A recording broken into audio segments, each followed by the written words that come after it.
નમસ્તે ઓલ, જય શ્રી કૃષ્ણ. તો આજે હું વાત કરી રહી છું કુમુદબેન પટેલ, જે યુએસએથી આવ્યા છે, જેને ઘૂંટણમાં ઘણા ટાઈમથી દુખાવો હતો. બરોડા બેન્કર્સ વાસ્ક્યુલર હોસ્પિટલમાં અમારા ડૉક્ટર જાનવી મેડમને બતાવ્યું હતું. જાનવી મેડમે એમને કહ્યું હતું કે આપને રિઝલ્ટ નહીં મળે. એમને 4 સ્ટેજ હતો, છતાં બી એમને કટ ટાંકાથી બહુ જ ગભરાતા હતા અને એમને એવું કે મને આ ઓપરેશન નથી કરાવવું, મારા જે કુદરતી ઘૂંટણ છે મને એમને એમ જોઈએ છે. એટલે એમને જાનવી મેમને કહ્યું કે તમે તો અમને નિરાશ કરી દીધા. છતાં બી એમને કહે છે રિઝલ્ટ મળે કે ના મળે મને આ જ ટ્રીટમેન્ટ કરાવી છે. તો એમને અમારી આ મોડર્ન ટેકનોલોજીથી ટ્રીટમેન્ટ કરાવી, જેનું નામ છે જેનિક્યુલર આર્ટરી એમ્બોલાઇઝેશન. ટ્રીટમેન્ટ પહેલાં એમને કેવું હતું, ટ્રીટમેન્ટ પછી એમને કેવું છે, એ આપણે એમના જ શબ્દમાં જાણીશું ટૂંક સમયમાં. કેમ છો? મજામાં. ઓકે, તમે યુએસએથી સ્પેશિયલ અમારી પાસે આ ટ્રીટમેન્ટ કરાવવા માટે આવ્યા છો? ચલાતું નતું, દિવાલ પકડીને ચાલતી હતી. પછી ઓપરેશન પછી મને સારું થઈ ગયું છે. અચ્છા, હું વર્ક કરી શકું છું ને ચાલી શકું છું. ઓકે, તો તમે અમારી પાસે કેવી રીતના પહોંચ્યા? તમારા વિડીયો જોઈને. શેમાંથી અમારા વિડીયો જોતા હતા? યુટ્યુબમાં. અચ્છા, યુટ્યુબમાં અમારા વિડીયો જોતા હતા. Okay okay. પહેલા તમને કેવું હતું? પહેલા તો બહુ ખરાબ, 4થા સ્ટેજ પર હતું મારું. એટલે પછી મારે સર્જરી નથી કરવી. અચ્છા. એટલે મેં આ વિડીયો જોઈને મેં નક્કી કરેલું કે મારે આ રીતના ટ્રીટમેન્ટ કરાવી છે. ઓકે, તો તમે ત્યાંથી સ્પેશિયલ વિચારીને આવ્યા કે હું આ ટ્રીટમેન્ટ કરાવીશ? ચોક્કસ.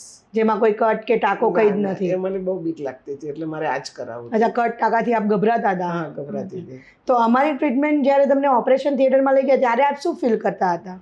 મને અંદર દવા બધું જતું હતું તે ખબર પડતી હતી અને સારું લાગતું હતું. Okay okay. તમને કોઈ કટ ટાંકો એવું કંઈ જ નથી? ના ના, એવું કંઈ નથી. તમને કઈ બીક લાગી હતી? ના, બિલકુલ નહીં. કઈ જ નહીં ને? બચી ગયા ને આટલા મોટા ઓપરેશનથી? ઓકે, બહુ સરસ થઈ ગયો.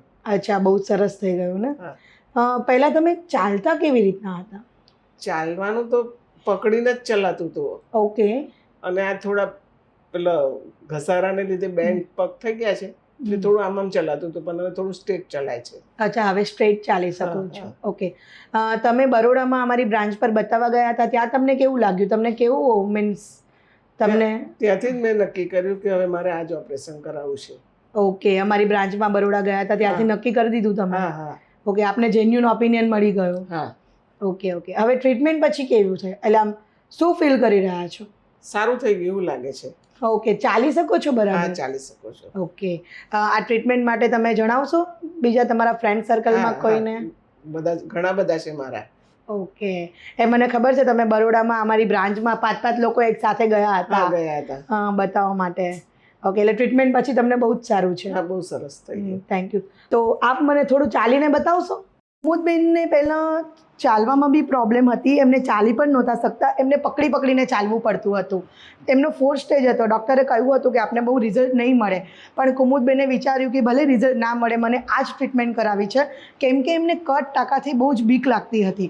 આ ટ્રીટમેન્ટ પછી એમને અત્યારે બહુ જ હેપી છે. વિધાઉટ સપોર્ટ, કોઈ જ સપોર્ટ વગર આરામથી ચાલી શકે છે.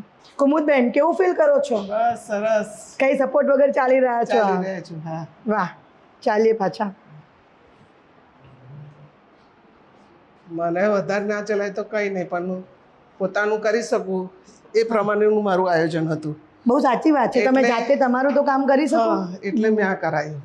Very good. હા કુમુદબેન, તો યુએસએમાં આપ કેવી રીતના કામ કરતા હતા? તમને આટલો પ્રોબ્લેમ હતો ઘૂંટણનો, આ ટ્રીટમેન્ટ નહોતી કરાવી જેનિક્યુલર આર્ટરી એમ્બોલાઇઝેશન, એના પહેલા તમે કામ કેવી રીતના કરી શકતા હતા? હું યુએસમાં મોટેલમાં રહેતી હતી. ત્યાં મારે ભોજન બનાવવા માટે મારાથી ઊભું નહોતું રહેવાતું. ઓકે. એટલે મેં વ્હીલચેરનો ઉપયોગ કરતી હતી અને અંદર બેસીને આઈ જાય કરી અને બધું બનાવતી હતી જમવાનું. ઓકે, એટલે આપ વ્હીલચેરમાં જ ફરી રહ્યા હતા? વ્હીલચેરમાં જ. વ્હીલચેર વગર આપ ઊભા નહોતા થઈ શકતા? ના, અને કામ કરવામાં બી ચેરમાં બેસીને જ કામ કરતી હતી. અચ્છા.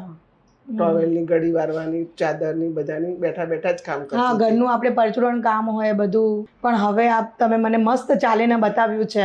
હા, એટલે સરસ થઈ ગયું છે. એટલે હવે આપ હેપી છો? હા, હેપી. એકદમ હેપી? એકદમ.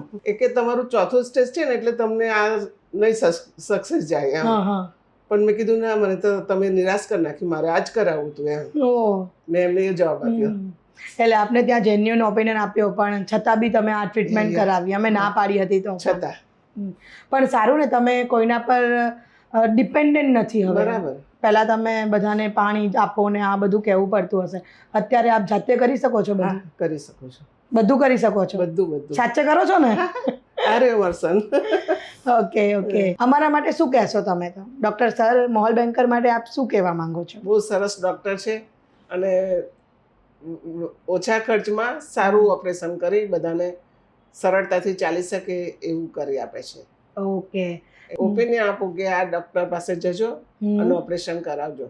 ઓકે. ટકા વગરનો. યસ, ટાકા વગરનું. હા. અને તમારો કુદરતી ઘૂંટણ છે એમને એમ જ રહેશે? એમને એમ જ રહે છે. Very good very good. ઠીક છે, થેન્ક યુ, તમે આટલો કિંમતી ટાઈમ અમને આપ્યો. Thank you so much.